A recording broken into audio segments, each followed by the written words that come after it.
nous allons découvrir ce qu'est la décomposition d'un nombre entier en produit de facteurs premiers. Rappelons d'abord la liste des nombres premiers inférieurs à 30. Elle est ici écrite en bleu. On rappelle qu'un nombre premier est un nombre entier divisible uniquement par 1 et lui-même.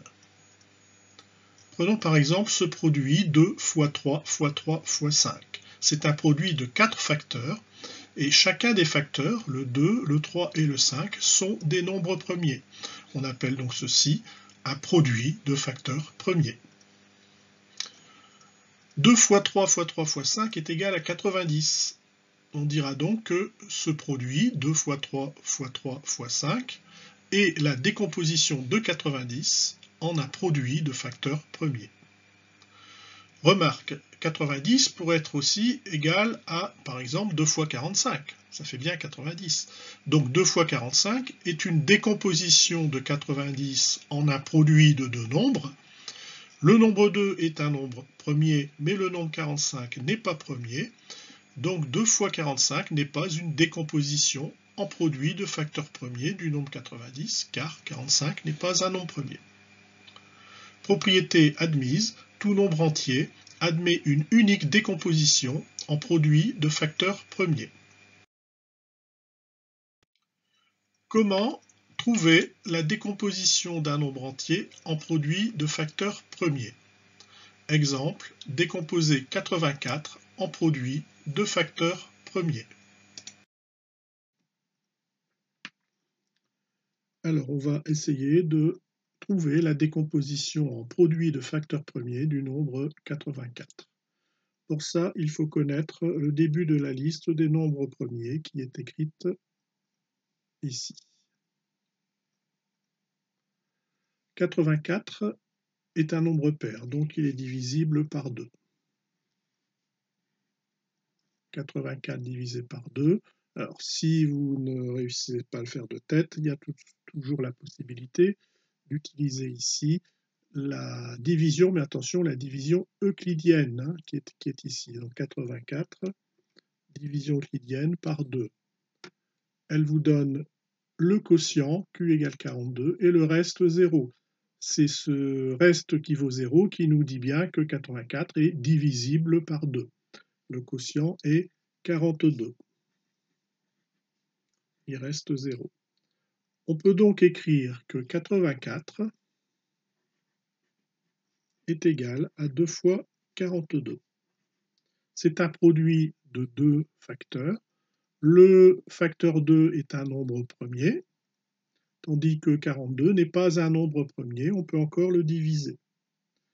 42 est encore divisible par 2, je reprends mon 42, je divise par 2. Ce qui donne 21, reste 0. 42 divisé par 2, quotient 21, reste 0. Donc 84 peut finalement s'écrire 2 fois 42, mais 42 peut être remplacé par 2 fois 21. J'ai un produit de trois facteurs, 2 est premier, mais 21 n'est pas un nombre premier.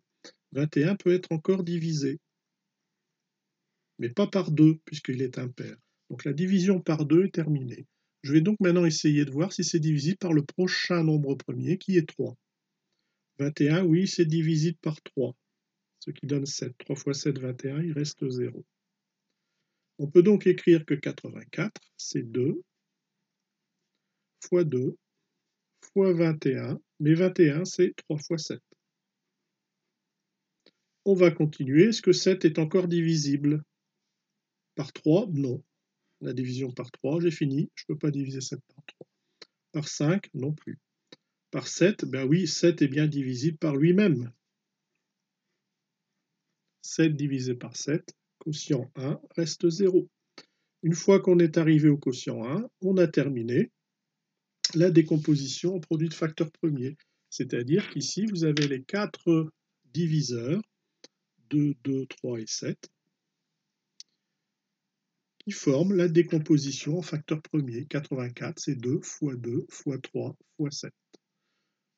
On peut écrire autrement cette décomposition. On peut dire aussi que c'est égal à 2 au carré, parce que 2 fois 2 peut s'écrire 2 au carré, fois 3, fois 7. Voilà, vous savez décomposer un nombre entier en un produit de facteurs premiers. Cette présentation de division, on peut la faire comme ça, ou alors on peut simplifier la présentation comme ceci. Je donne une façon plus simple de présenter.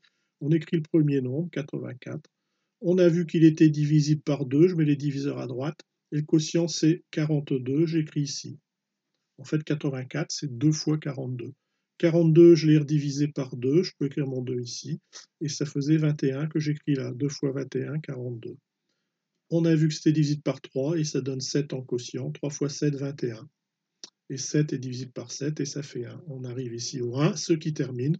Et on retrouve notre ici liste 1,